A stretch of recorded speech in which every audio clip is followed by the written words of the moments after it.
Saudara, data-data ekonomi super cantik bertaburan akhir-akhir ini. Setelah data kemiskinan yang membaik, kini pertumbuhan ekonomi Indonesia bikin kaget banyak orang. Rekor tertinggi sejak kuartal 3 2023. Daya beli tak menghalangi ekonomi melangit. Suramnya manufaktur tak tercermin ke pertumbuhan ekonomi. Ledakan setengah menganggur penduduk kota tak cukup berarti bagi pertumbuhan ekonomi. Kompas Bisnis akan tanya ke Direktur Eksekutif Selios, Bima Yudhistira. Selamat pagi Mas Bima. Pagi. Mas Bima, ini kira-kira kaget nggak nih? Komen dulu deh Mas. Dengan angka pertumbuhan Hmm. ekonomi yang dirilis BPS terakhir kan katanya kuartal 2 nih 5,12. Ya, cukup mengagetkan dan mengejutkan ya.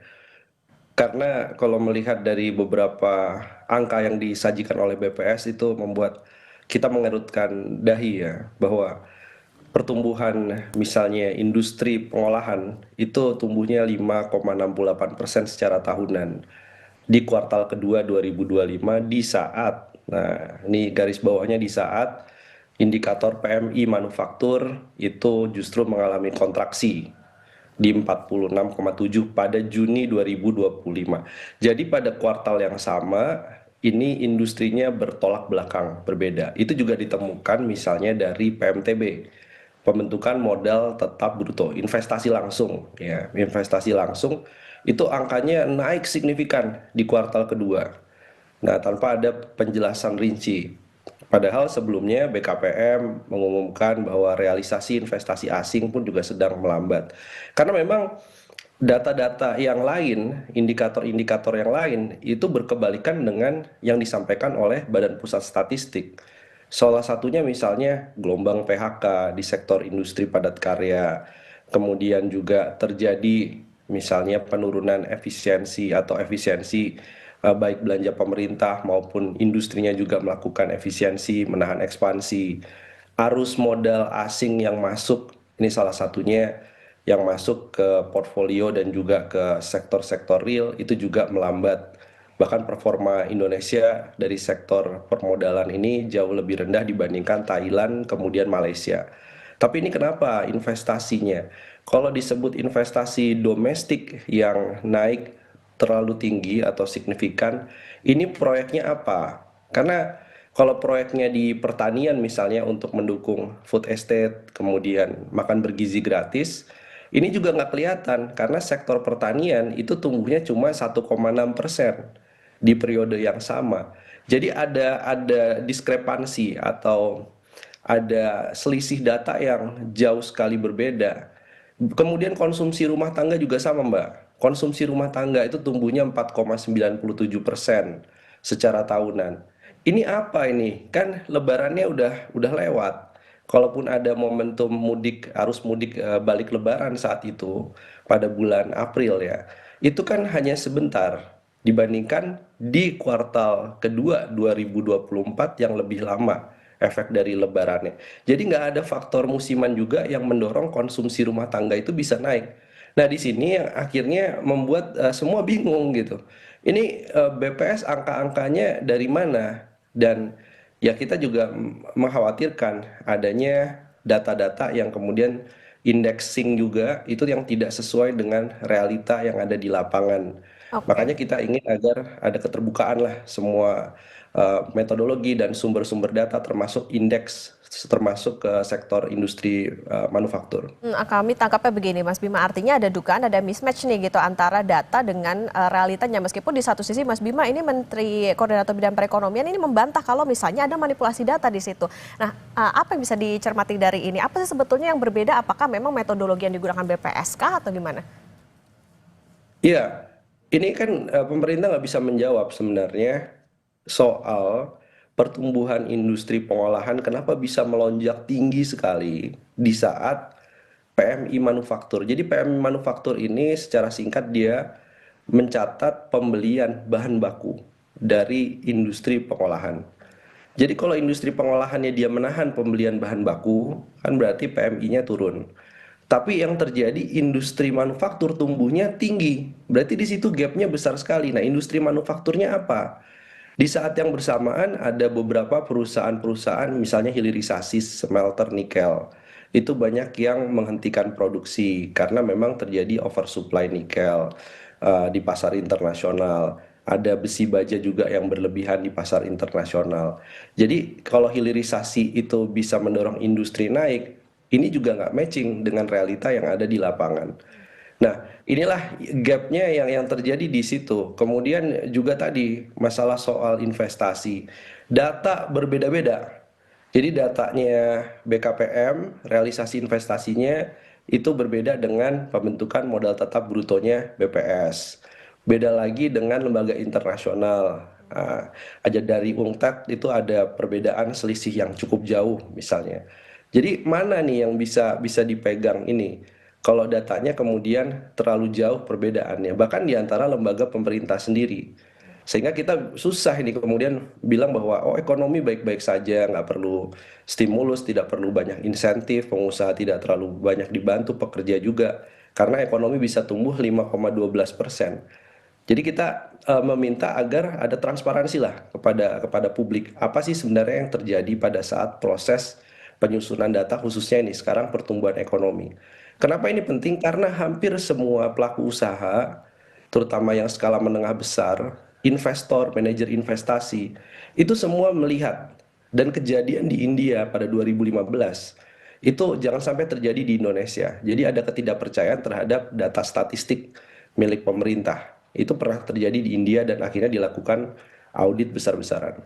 Oke, tadi sempat disinggung soal bagaimana konsumsi rumah tangga Mas Bima tumbuh hanya 4,97 pada kontribusinya 54,2% terhadap PDB. Sementara overall pertumbuhan ekonomi itu tadi 5,12%. Gimana caranya Mas? Kok kayaknya ada yang nggak matching nih antara data dan balik lagi itu soal bagaimana realitanya di lapangan? Ya, misalnya begini, kalau konsumsi rumah tangga sebagai penyumbang terbesar, dia hanya tumbuh 4,97%, tapi pertumbuhan ekonomi totalnya 5,12%. Itu kan juga artinya ada yang nggak matching lah bahasa bahasa sederhananya. Ada yang nggak sinkron antara yang dicatat dengan output akhir total ekonominya. Padahal dia pembentuk utama. Nah, 4,97%-nya saja itu sebenarnya dipertanyakan juga. Karena tadi ini lebarannya udah lewat, pada waktu puncak lebaran itu nggak setinggi di kuartal kedua. Jadi apa yang menjadi dasar? Kalau dibilang ini adalah bansos dari pemerintah yang bisa menggerakkan konsumsi rumah tangga, belanja pemerintah itu masih tercatat negatif pertumbuhannya di kuartal kedua 2025 karena ada efisiensi belanja juga. Jadi susah kita mendapatkan penjelasan kenapa. Selain tadi karena dari segi metodologi dan porsi total ini kalau untuk 5,12% pertumbuhan ekonomi total, setidaknya konsumsi rumah tangga itu butuh di atas 5% kalau memang menggunakan proporsional. Oke, berarti memang ini yang menjadi pertanyaan soal bagaimana data-datanya dan kemudian tentu bagaimana sebetulnya berapa sih angka realnya. Nanti mungkin bisa dijawab oleh Mas Bima dan saudara tetap bersama kami di Kompas Bisnis. Saudara, meski badai PHK marak di kuartal 2, cari pekerjaan susah, kemiskinan kota mengkhawatirkan pengangguran terselubung meledak, manufaktur tersungkur, masyarakat juga pesimistis dapat kerja. Pertumbuhan ekonomi di tahun pertama Pak Presiden Prabowo justru melangit ke 5,12%, ke level rekor tertinggi 2023.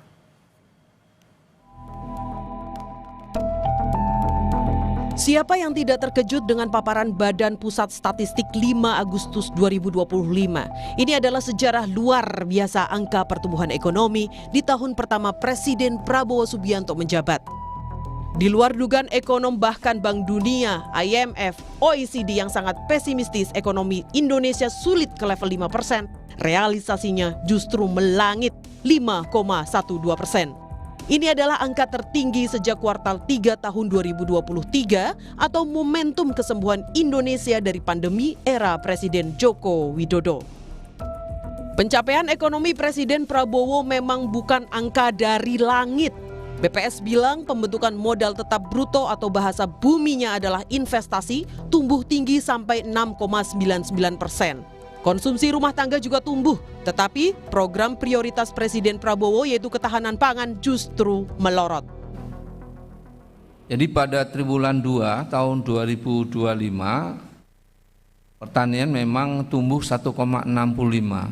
melambat dibandingkan dengan triwulan 2 tahun 2024 yang tumbuh 3,25%. Ini karena ada pergeseran musim panen ya. Kalau kita merecall kembali memori kita di tahun lalu, jadi panennya itu lebih banyak di triwulan 2. Nah, pada tahun ini di triwulan 1 yang lalu sudah terjadi panen yang tinggi.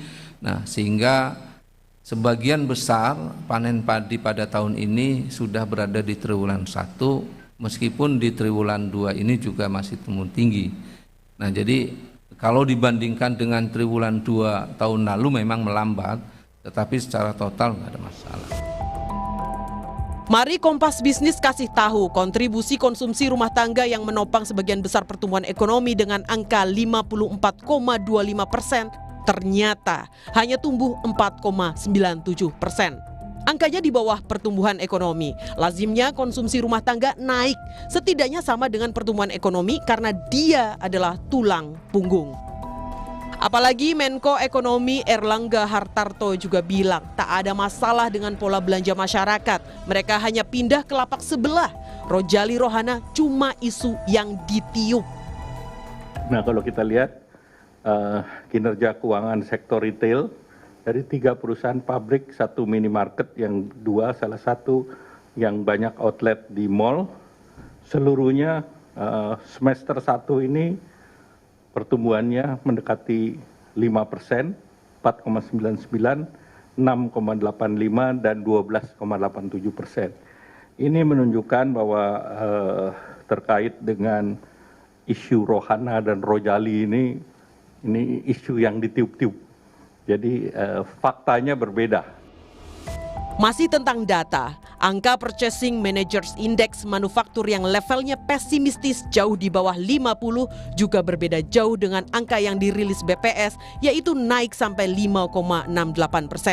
Angka manufaktur ini diduga kuat menekan daya beli. Tetapi Kementerian Keuangan menjadikan APBN sebagai jamu anti kemerosotan daya beli.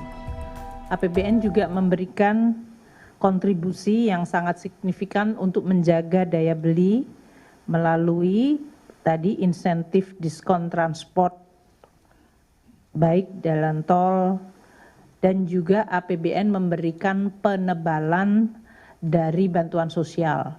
Ini cukup memberikan dukungan terutama untuk kelompok menengah bawah. Banyak anomali atau keanehan data ekonomi versi pemerintah lewat Badan Pusat Statistik. Padahal penerimaan pajak juga turun lebih dari 10% secara tahunan pada akhir Mei, mencerminkan ekonomi yang tidak baik-baik saja. Dia Megasari Anjaya, Tim Liputan Kompas TV.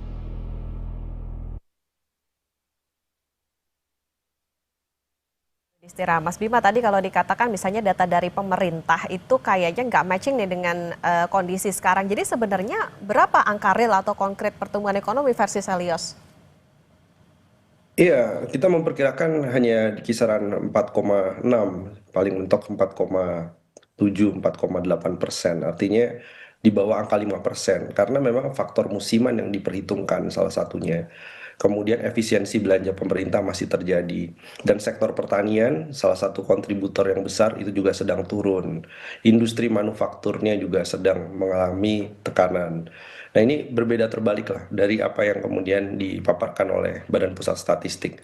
Dan indikator-indikator lainnya, contohnya, apakah ini jadi indikasi ekonomi dalam kondisi yang bagus kalau masyarakat kita itu kenaikannya 600% lebih dari 2020 ke 2025 bulan Mei untuk melakukan pinjol.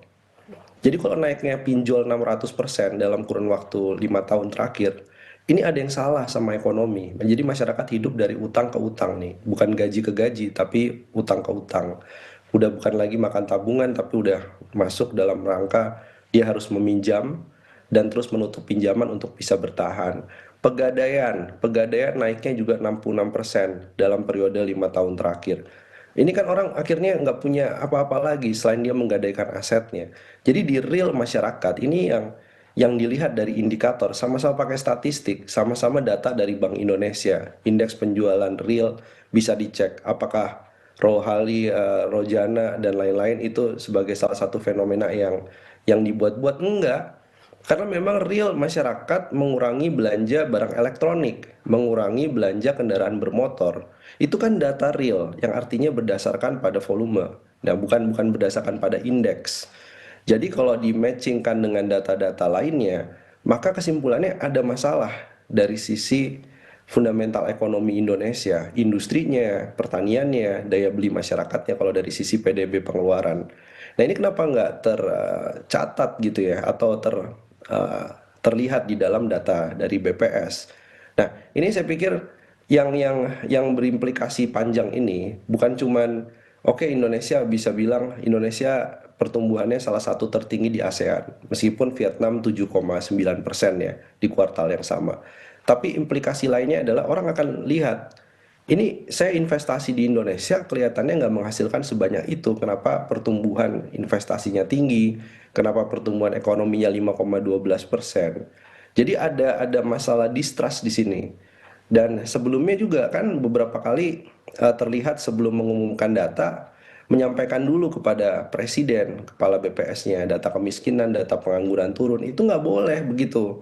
Ini yang membuat ada indikasi beberapa kali bahwa BPS ini jangan sampai ya, sekali lagi jangan sampai itu terindikasi melakukan politisasi data. Dan ini kan nggak boleh, harusnya BPS tetap independen, tetap melaporkan apapun. Tidak boleh takut pada tekanan politik. Sebenarnya kuncinya di situ. Karena nanti tanpa kita melakukan apapun sebenarnya dari UN statistik, dari IMF, OECD bahkan, dan juga Bank Dunia pasti akan bertanya, ini metodologinya gimana nih? Kok hasilnya berbeda dari yang diproyeksikan oleh lembaga-lembaga internasional?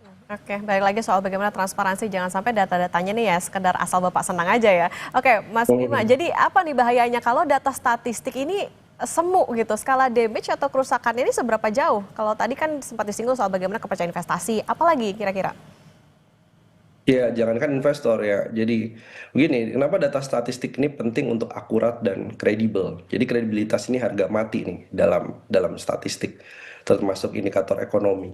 Karena pengusaha dia mau beli mesin, dia mau nambah karyawan, itu melihat bahwa oh, kinerja ekonomi lagi bagus, kinerja ekonomi lagi turun.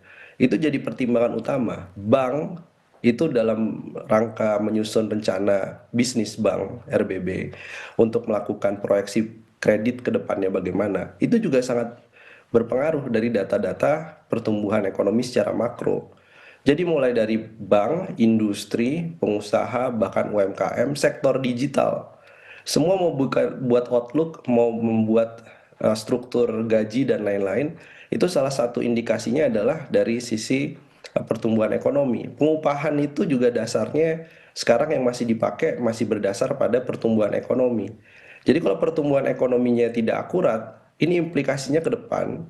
Ini dari sisi pengupahan, dari sisi rencana bisnis, ini semuanya akan terdampak. Jadi dampaknya cukup panjang. Yang mau masuk dari luar ke dalam untuk investasi juga pertimbangannya Indonesia pertumbuhan ekonominya berapa ya? Apakah datanya bisa dipercaya atau tidak, atau saya harus cari data lagi kan? Akhirnya ini jadi mahal biayanya karena ada masalah distrust.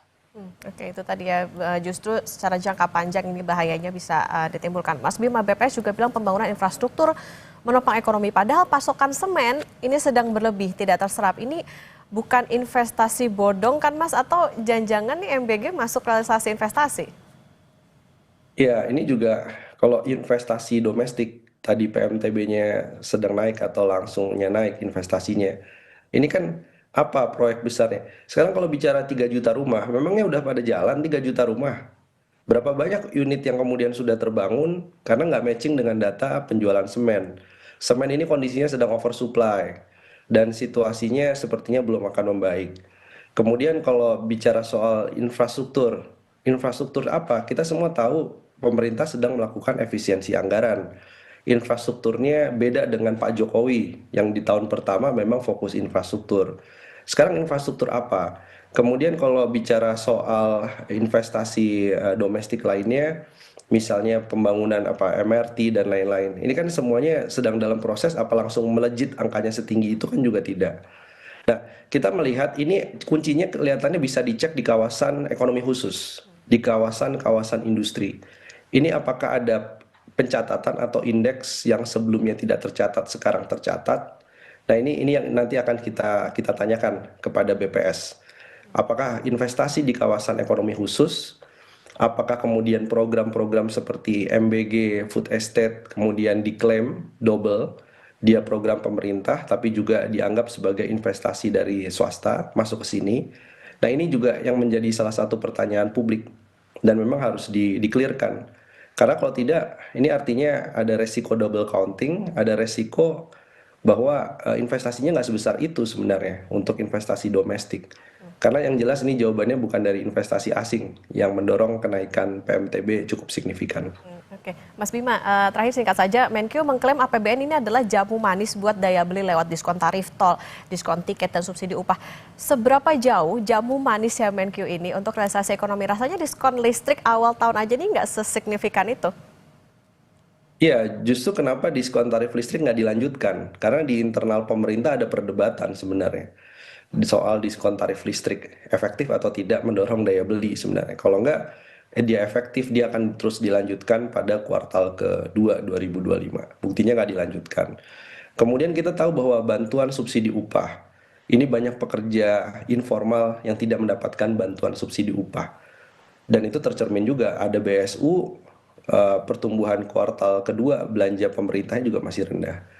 Jadi obat dari daya beli menurut saya sekarang ini adalah belanja pemerintah yang minus 0,33%. Bisa nggak di kuartal kedua itu bisa menjadi positif? Meskipun kontribusinya sekitar 7-8% terhadap PDB. Tapi bisa nggak dia menjadi positif, itu saja sudah menolong sebenarnya daya beli. Jadi nggak perlu ada stimulus-stimulus baru dan lain-lain. Realisasi belanjanya dipercepat saja. Vendor-vendor banyak yang mendapatkan bantuan sosial diperluas, itu sebenarnya tercermin dari realisasi belanja pemerintah. Itu saja sebenarnya PR besarnya sekarang. Jadi kalau masih minus tapi pemerintah bilang kita kasih stimulus dan lain-lain, belanja pemerintah pertumbuhannya negatif, efeknya agak percuma. Itu sebenarnya yang ditunggu. Ya. Ya, belanja dan transparansi data ini yang tentu harus ditunjukkan oleh pemerintah. Harapannya sih pemerintah nggak tone deaf dengan realita yang terjadi saat ini. Jangan sampai ini data-data cuma di sugarcoat aja, dipercantik gitu supaya padahal ya data-data ini kan justru berguna untuk nantinya evaluasi karena cita-cita pemerintah Presiden Prabowo bisa sampai 8% pertumbuhan ekonominya. Terima kasih Direktur Eksekutif Selios Mas Bima Yudhistira sudah bersama di Kompas Bisnis.